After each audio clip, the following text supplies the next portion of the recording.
വിക്കിയെ കണ്ടായിരുന്നോടാ? ഞാനിപ്പോൾ ഫുഡ് കൊടുത്തോളൂ. അപ്പുറത്തോട്ട് അങ്ങോട്ടോ പോയി തോന്നുന്നു. നീ ഭക്ഷണം കൊടുക്കാനോ? എന്തു പറ്റി ഇങ്ങനെയൊക്കെ ചെയ്യാൻ? നല്ല ബിരിയാണി ഉണ്ടാക്കിയിട്ടുണ്ട്, വന്നാ കഴിക്കാം. ഹേയ് വേണ്ട, കഴിച്ച. ഓ, നിർബന്ധിക്കുന്നൊന്നുമില്ല. അല്ല, വേണ്ടാത്തോണ്ടാ. ആൻറ്റി വിളിച്ചായിരുന്നോടാ? വിളിച്ചായിരുന്നു. മിക്കവാറും നാളെ ഡിസ്ചാർജ് ആവുമെന്ന് പറഞ്ഞേ. ആ, അല്ല എങ്ങനെയുണ്ട് ഒറ്റയ്ക്ക് വീട്ടിലേക്ക് നിന്നിട്ട്? സത്യം പറഞ്ഞ മടുപ്പാ. അമ്മ വീട്ടിലില്ലാത്തോണ്ട് വീട്ടിലേക്ക് വരാനേ തോന്നുന്നില്ല.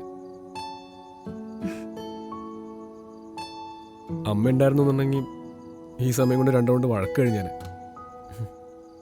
ഒച്ചപ്പാടും ബഹളമൊന്നും ഇല്ലാത്തതുകൊണ്ട് ഭയങ്കര മിസ്സിങ്. അതങ്ങനാടാ, നമുക്കൊരാളുടെ വാല്യൂ മനസ്സിലാവണമെങ്കിൽ അവർ നമ്മുടെ അടുത്ത് നിന്ന് കുറച്ച് ദിവസം മാറി നിൽക്കേണ്ടി വരും. അപ്പോൾ മനസ്സിലാവും അയാൾ നമുക്ക് എത്ര ഇമ്പോർട്ടൻ്റ് ആണ്. സത്യം പറഞ്ഞ ആൻറ്റിയോടുണ്ടെങ്കിൽ എനിക്ക് അലാറം വയ്ക്കേണ്ട ആവശ്യമില്ല. കറക്റ്റ് 7 മണിയാകുമ്പോൾ നിൻ്റെ വാതിലിൻ്റെ അടുത്തുള്ള മുട്ടും വിളിയും കേട്ട ഞാൻ എണീക്കണേ.